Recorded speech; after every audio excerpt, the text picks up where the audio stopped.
Pour parler des Kampala, plus qu'un point avant les derniers, à l'ordre du jour, le M23 a déjà déposé ses doléances sur les questions politiques, économiques et sociales, avec au passage la demande de l'annulation des élections du 28 novembre 2011.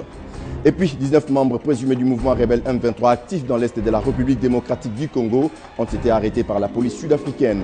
Cette police a précisé que les personnes interpellées étaient soupçonnées de participer à une opération militaire illégale. Nous aurons un invité dans ce journal, Michel Kitoko, pour décrypter l'actualité. Il est donc politologue. Mesdames et messieurs, bienvenue à tous dans ce journal. Le dialogue de Kampala a entamé le troisième et avant-dernier point à l'ordre du jour. Le M23 avait déjà déposé ses doléances sur les questions politiques, économiques et sociales, des doléances sur lesquelles s'épanche la délégation de Kinshasa avant sa riposte. Plus de détails avec notre envoyé spécial sur place à Kampala, Patin Keri. Dans ce document déposé au bureau de la facilitation, les rebelles se disent souscrire au principe de la création d'une commission indépendante des droits de l'homme.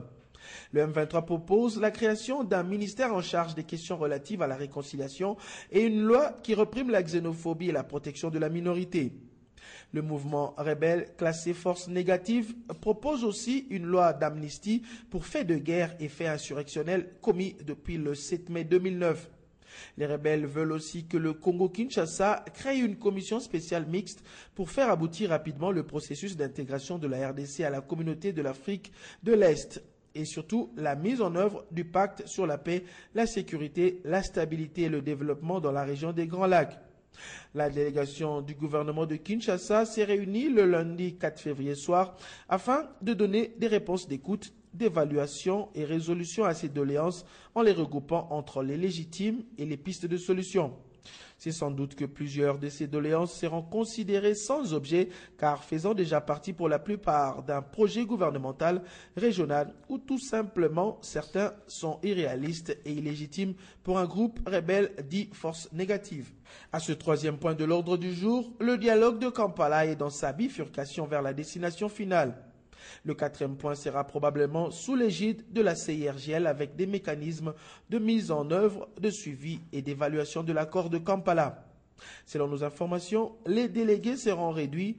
Dès ce mardi, certains du gouvernement commencent à rentrer à Kinshasa pour se lancer dans un exercice de restitution afin que les populations soient bien informées de l'évolution des travaux depuis 2 mois. Seules 2 équipes de 6 personnes de chaque délégation vont continuer ce dialogue en attendant la signature de l'accord de Kampala. Depuis Kampala, Patin Keri pour Télé 50.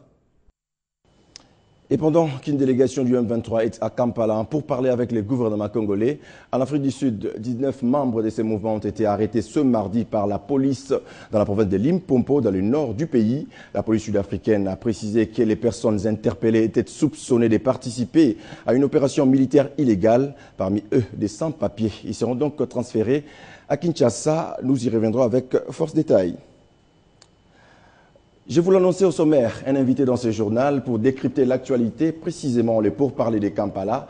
Et c'est avec Michel Kitoko. Bienvenue. Merci. Alors, première question, si on fait un panorama sur ces pourparlers, pour vous qui êtes politologue, qu'est-ce que ça laisse entrevoir à la longue? Moi j'ai toujours dit que la situation qui prévoit actuellement en RDC, notamment ce qui concerne la crise à l'est du pays et la guerre déclenchée par M23, qui est déclaré mouvement terroriste, soutenu par les puissances étrangères comme le Rwanda et d'autres pays.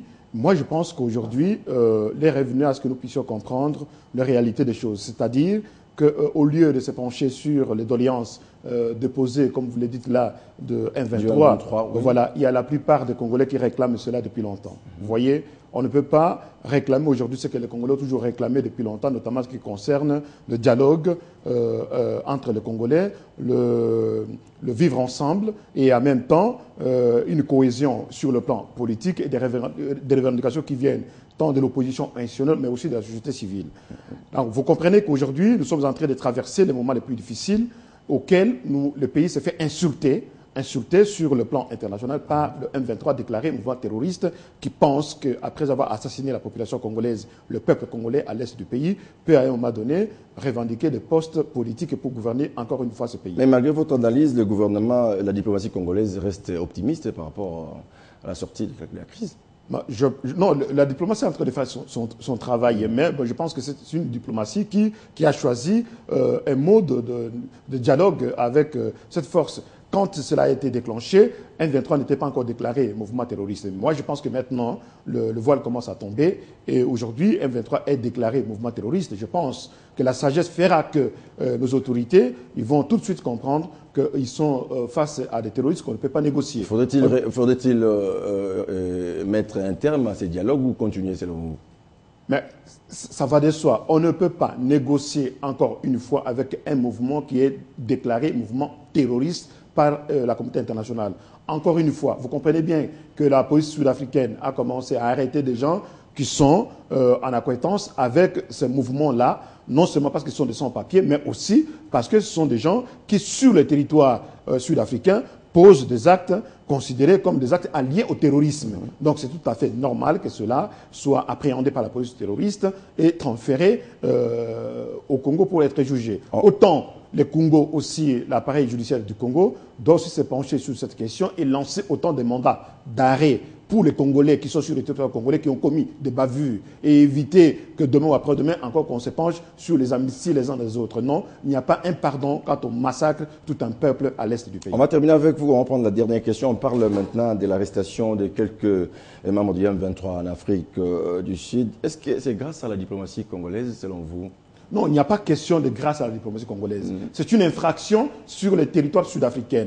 Et la police sud-africaine ne peut pas tolérer, ne peut pas accepter qu'un mouvement terroriste soit hébergé sur le sol sud-africain. Ça n'a rien à voir avec la diplomatie. En tout moment, la police doit prendre ses responsabilités. C'est-à-dire que chaque pays indépendant et souverain prend ses responsabilités pour en finir avec des foyers terroristes. Donc, encore une fois, une leçon donnée par la Sud-Afrique pour dire on ne peut pas héberger le foyer terroriste en Afrique du Sud. C'est à ce titre que l'Afrique du Sud a voulu mettre fin aux personnes qui sont hébergées en Afrique du Sud et qui sont en acquaintance avec le mouvement terroriste. Voilà encore une fois notre appareil judiciaire, encore j'en appelle à la sagesse de notre ministre de la Justice, aussi que le procureur général de la République et le président de la Cour suprême de la Justice, de faire un travail de titan, autant d'en finir, de lancer autant de mandats d'arrêt international pour ceux qui, sur place ici, ont commis des bavures sur le sol congolais. Merci beaucoup, Michel Kitoko. Je rappelle que vous êtes politologue. Merci d'avoir répondu à toutes nos questions. Je vous remercie. Et en séjour aux États-Unis, le Premier ministre Matata Ponyo a été reçu sous le coup de 12h45 par le secrétaire général des Nations Unies, Ban Ki-moon, au siège même de cette organisation. C'est la première fois depuis les passages de Lumumba qu'un Premier ministre soit reçu à ce niveau à New York. Pendant plus de 45 minutes, les deux hommes d'État ont échangé sur la question épineuse de la mise en place de la force spéciale d'intervention des Nations Unies en République démocratique du Congo. Vous aurez plus de détails au cours de nos prochaines éditions. Et puis, une filière brésilienne des narcotrafiquants a été démantelée. Celle-ci était surveillée depuis près de 4 années par Interpol. Les suspects avaient réussi à passer de travers les mailles du filet à Kinshasa grâce à des complicités dans les services de contrôle à la frontière. Kishungu. Le patron de ces réseaux résiderait au Brésil. Son nom, sa famille, son âge n'est pas encore connu jusqu'ici.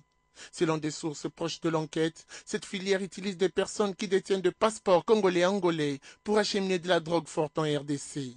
De la kétamine, de la cocaïne sont les deux types de drogues identifiés jusqu'ici par les agents de l'ordre à Lubumbashi. Les membres de ces réseaux transiteraient par l'aéroport de Pointe-Noire, de Maya-Maya au Congo-Brazzaville ainsi que de Johannesburg en Afrique du Sud. Dès lors que Kinshasa est apparu comme peu rassurant, l'aéroport de Luano à Lubumbashi a été choisi par ces narcotrafiquants pour servir de point de passage. Très vigilantes, les autorités de la province du Katanga ont renforcé la surveillance. Résultat, 7 membres du réseau ont été arrêtés à Lubumbashi. Dans le lot, des femmes qui cachaient la drogue dans leurs parties intimes et des hommes dans leurs postérieurs. De nombreux responsables des services d'immigration et de renseignement supposés complices ont été suspendus de leurs fonctions en attendant une enquête. Selon certaines sources qui ont gardé l'anonymat, d'autres membres de ces réseaux internationaux auraient été arrêtés à Brazzaville.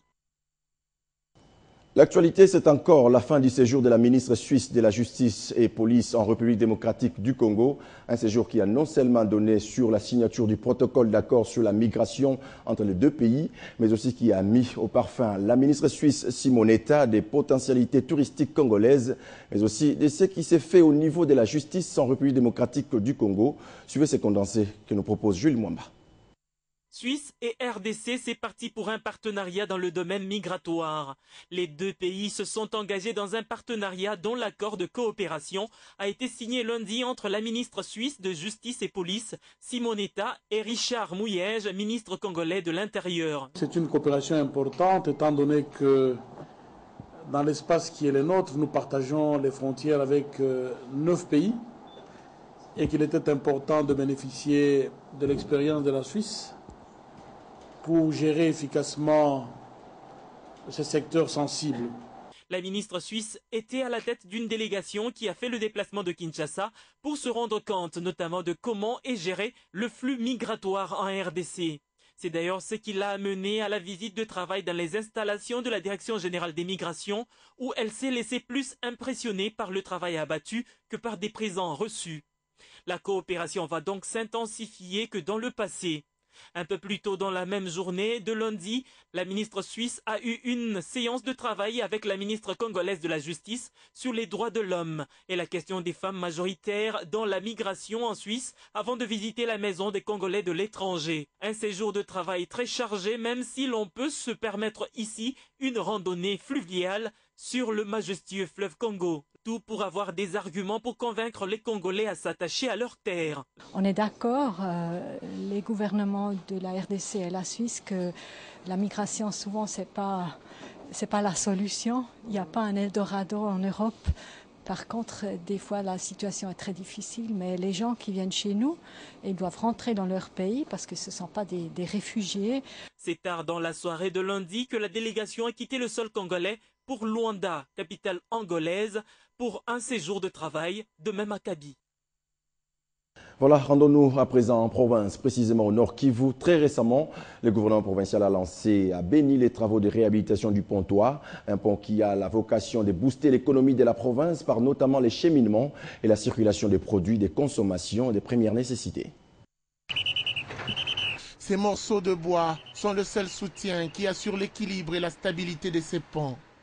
Nous sommes à 1 kilomètre de la ville de Beni. Ici, l'office des routes crée une déviation avant de débuter les travaux de réhabilitation du Pontois. Financé par le gouvernement provincial, ce pont, une fois opérationnel, pourra relier la ville de Beni et Butembo dans la province du Nord Kivu. C'est le gouverneur du Nord Kivu, Julien Paluku, qui a procédé au lancement de travaux de réhabilitation de ces ponts, qui jouent un rôle capital dans le transport des marchandises provenant des villages de proximité. À l'instar du Pontois, d'autres ponts sont aussi révisités dans la ville de Beni grâce au financement du gouvernement provincial et du FONER.